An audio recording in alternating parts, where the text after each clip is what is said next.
Okay, so now let's do the compressor. Compression is a little bit like, gate is like having somebody there who turns the mic off when it's not being used. A compressor is a little bit like having somebody there who pulls the fader down when it gets too loud, right? Now, compressors also use the concept of threshold, but they use it in a slightly different way. They use it in conjunction with what is called a ratio, okay? And what the ratio states is for every decibel over the limit, the compressor will allow less than that, okay? So 1:1 ratio is no compression. So for every 1 dB over the limit of the original sound of the input, there is 1 dB increase in the output. 2:1, the curve looks like this. For every 2 dB that the input is over the threshold, only 1 dB increase in the output, and so on and so forth.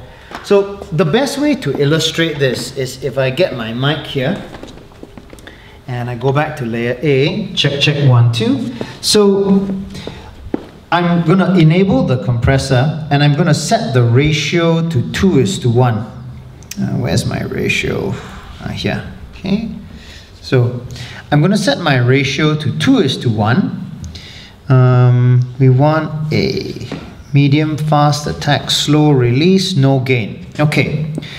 So you can see that right now, no compression. With the gate, you bring the threshold up. With the compressor, you bring the threshold down. So as I turn this, you'll see this light up, and that is the amount that the compressor is pulling the signal back. Check 1 2. Check 1 2 3 4. Can you see that? So now we've got 1 dB of compression. Check 1 2. Check 1 2. Check 1 2 3 4. Now that's 10 dB of compression. So you can hear that my voice just doesn't get any louder, right? So whether I speak softly or whether I speak loudly, no change. We bypass that, speak softly, speak loudly.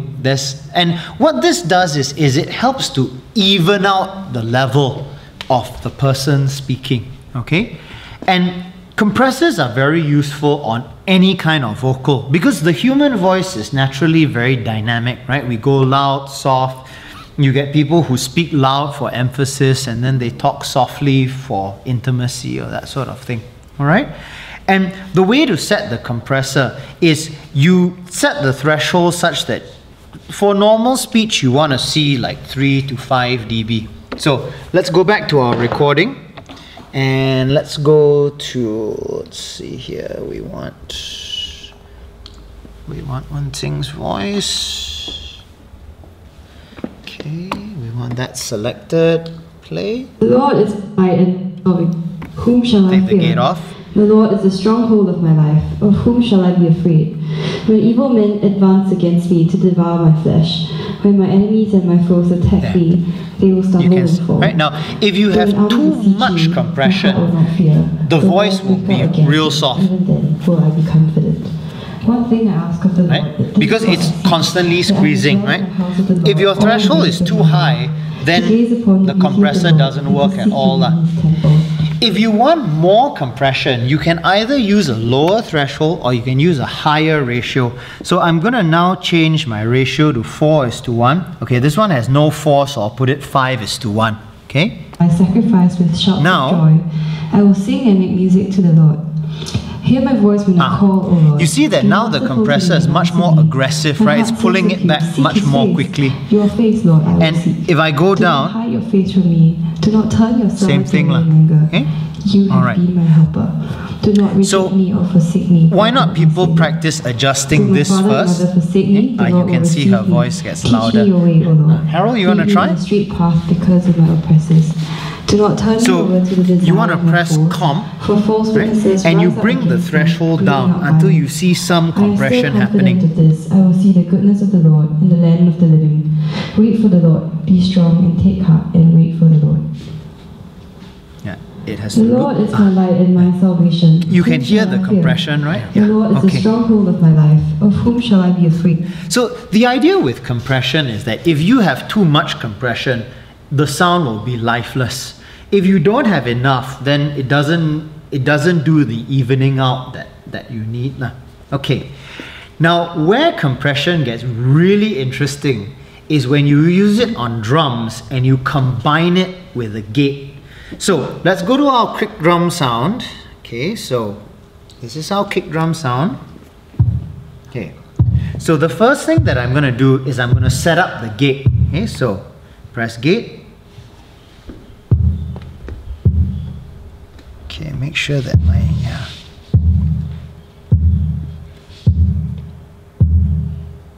Okay, so now I'm going to compress the sound as well.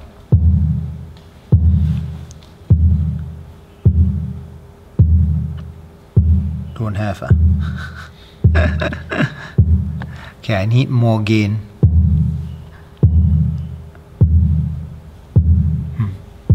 Signal's a bit soft, that's why. Go with better. Yeah. Yeah, let's try that.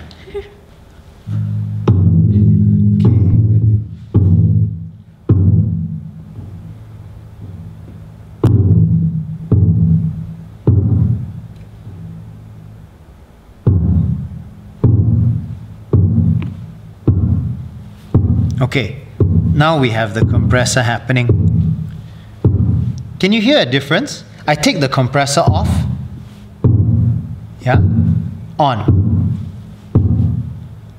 Yeah, sounds tighter, again tighter, right? Yeah, so no compressor, no gate, hopeless, right? Gate, What about compressor, no gate? You can hear it's better than nothing, yeah? Yeah. That's actually halfway decent, yeah. Okay? Yeah. So, I once heard Marcus Miller, who was he's a very good jazz bass player, and he said what a compressor does is it takes the energy from the beginning of the note and it redistributes it across the length of the note. So if you normally have a note that looks like this, okay, after you compress it, it looks something like this. Okay? Now, this is a generalization, okay, but this is a graphical representation of what you are hearing there. That's why the sound sounds fatter, because you are sort of pushing the energy along, you know, and this may only be 40 milliseconds. So it's a very small length of time, but that's the reason for the tonal change, right? So you're not just changing the volume, you're also changing the tone. And you can achieve the same effect on any kind of percussive instrument, right? So something like piano benefits, acoustic guitar benefits from that sort of thing. Okay? How about singing? Yeah. Does it? You want to sing for us? Does the compressor like change? Yeah, it has the effect of making the vocal sound fat.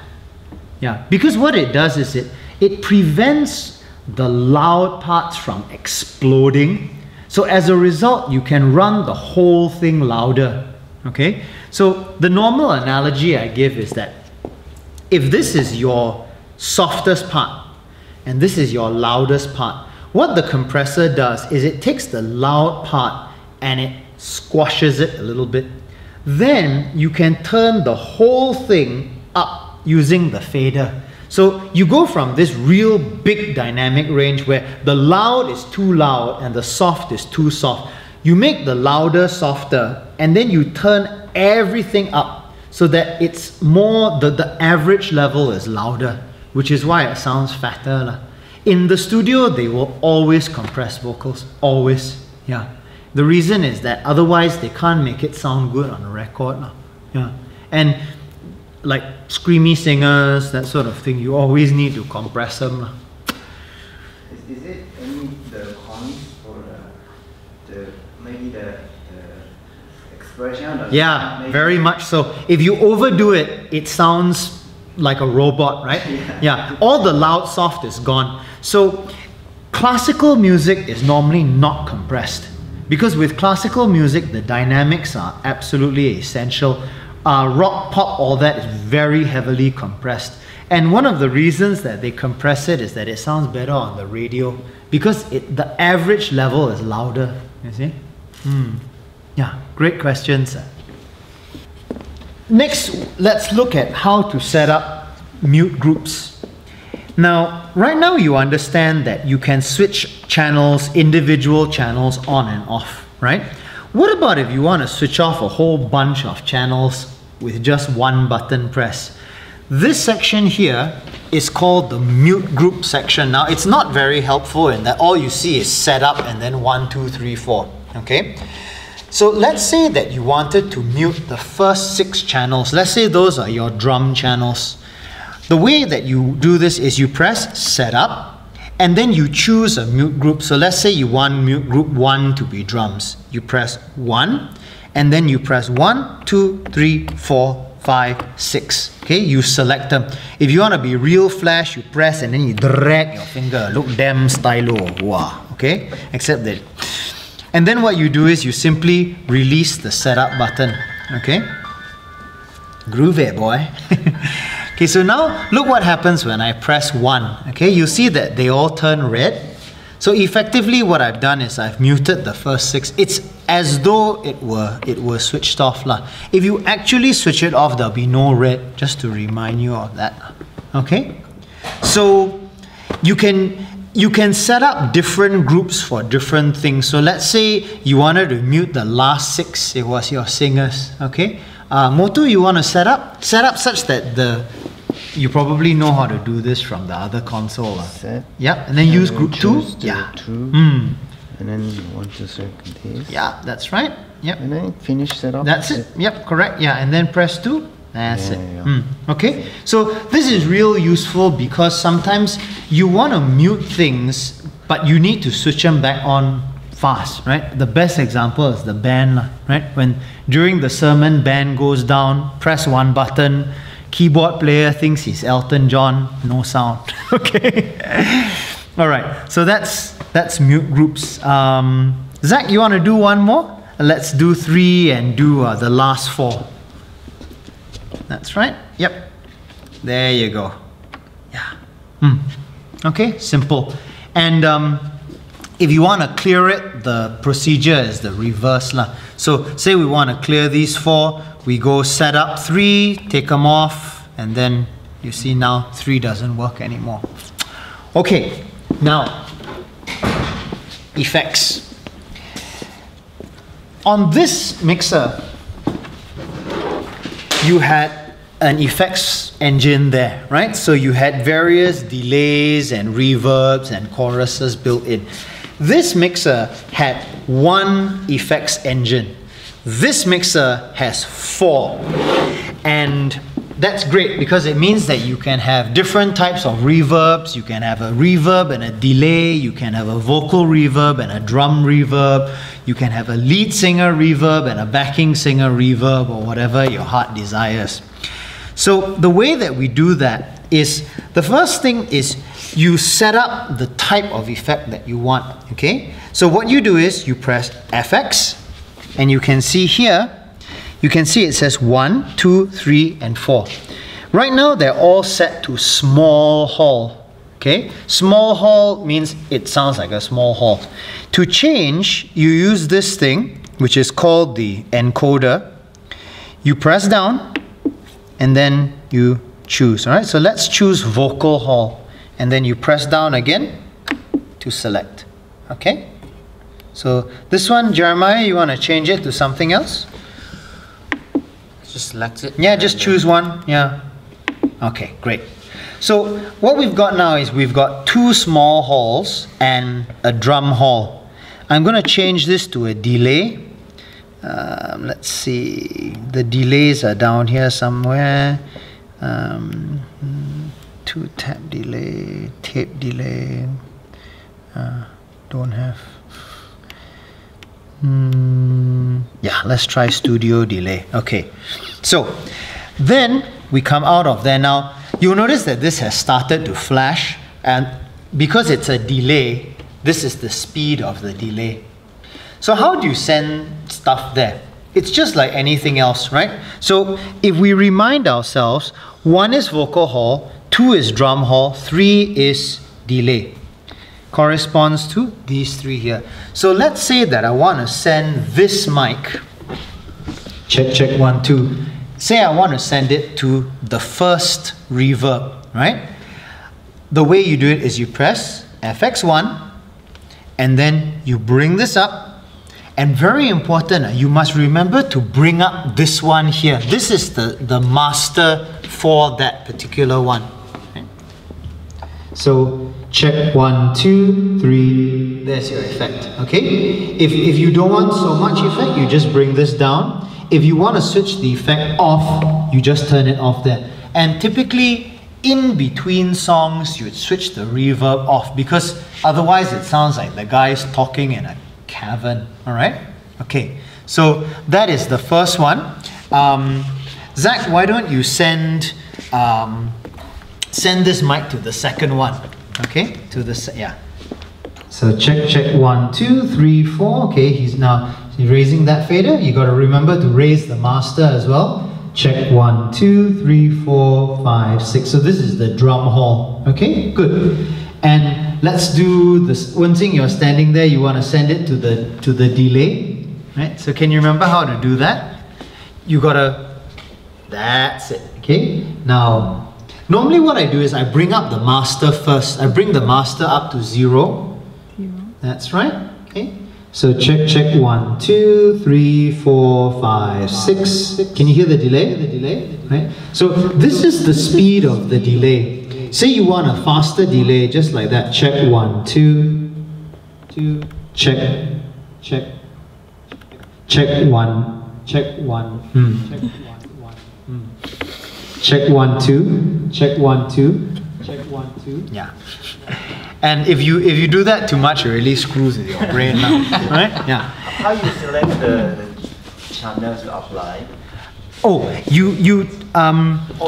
This is assigned to the... Yes, that's right. So basically what you've got here is when you press this, okay, this is how much of this channel is going, right? So it depends on the layer that you are on. So we are on layer A. So this is the first channel, second, third, fourth. So you can say you wanted to send all your vocal mics, you just bring up whatever is. Yeah. Okay? And the blue reminds you that it is an effects channel. Okay?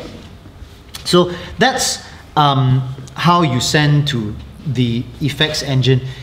In this space, because it's fairly dry, you can experiment with different kinds of reverbs, okay, for the singing and so on. Any questions about what we've covered? For the effect engine, yeah. What do you prefer to use, the vocal mic, the singer's mic? Okay, as in what type of effect? Yes. Yeah, that's a very good question. Generally, I will have either, you look through the list and you'll see that it says small, large, drum hall. So I'll try vocal hall. If I find that's too boomy, then I'll set it to vocal plate. A plate reverb is a shorter reverb, so I'll let you hear the difference there. Okay, let's see. So let's take that out, take the delay out. So check 1, 2, 3, 4. Check, check. Sounds like almost nothing. Does it have to be on? I'm sorry? Not Oh yeah, thank you. Yeah. Check 1, 2. Yeah. So the plate reverb is a bit more metallic sounding. Yeah. But I'll be honest with you, a lot of it is just experimentation. Yeah. How about in the sanctuary? Do you use the... No, the Sanctuary has a lot of reverb already. So I usually don't use any reverb in the Sanctuary unless it's something special. I'll sometimes add a bit of reverb to the acoustic guitar. Yeah, but for vocals, because if you add too much reverb, then it sounds like you're underwater. Yeah. Okay, so let's do how to load shows, and then we will get working with the stage box. When you start up the mixer, the first thing typically that you will do in this place is you will load the preset for this venue. And the way that you do that is you press show, and then if it looks like this, you'll see MMC. MMC is the internal hard drive. You press the encoder in, and then you choose the show that you want, default show. Then you press the encoder in again, and then you press OK. Right? Then it will say, do you want to do that, and so on. Then you click yes. Okay? And then it will load that show. Now, what has happened is, first of all, the inputs on the back are no longer being sent to the faders in question. So we're still plugged into channel 1 with this mic. If I switch it on and I raise that, okay, check, you can hear that no sound, right? And the reason for that is that the first 16 are now the 16 on the stage box, all right? This is actually mapped to this one here, which is 17. So now physical input 1 goes to fader 17, and that's what gets a bit confusing about digital consoles, because with an analog console like this can only go to one fader, this one.